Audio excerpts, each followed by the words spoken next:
the mud USB-C switch for the phone charger.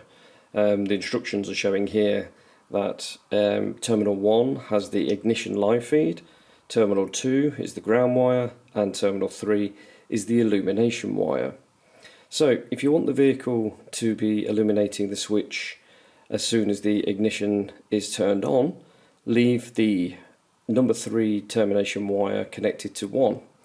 But if you wish to have the vehicle or the switch illuminating like the rest of the switches, i.e. when the ignition's turned on and the side lights or main lights are on, then you have to disconnect or cut the wire from terminal 1 to leave a free wire from terminal 3, and then connect terminal 3 wire up to the illumination wire of one of the switches in the center console. Now that wire is a red and orange wire, and I'll show you how I fitted that shortly. You might already know that the switch is in. This is the second video we're doing it because the first one didn't record properly.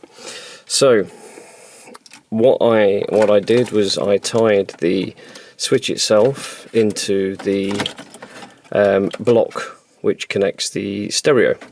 So I've got the ignition live and the ground earth connected to that, and then the illumination wire, which I said obviously to disconnect from terminal 1, hopefully that's in focus, and to terminal 3. So originally this was connected here, cut that off, and then I've connected this to the illumination wire over here from the wash wipe. Now the illumination wire off the wash wiper, or the rear windscreen wiper should I say, all the other switches are the red and orange wire, so you can actually take any of the orange and red wires and splice into that one to get you illumination.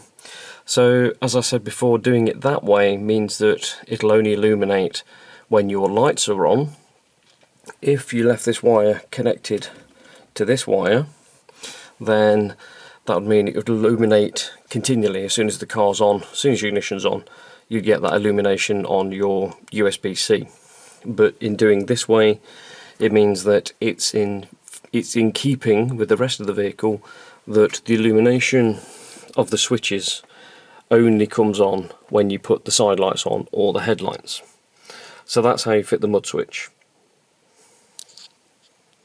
Okay, with the dash all back together, didn't take too long, half an hour, 15 minutes. As you can see, the buttons are, the switches should I say, are unilluminated, and if I turn the lights on, we can see they are illuminated, including the mud connector.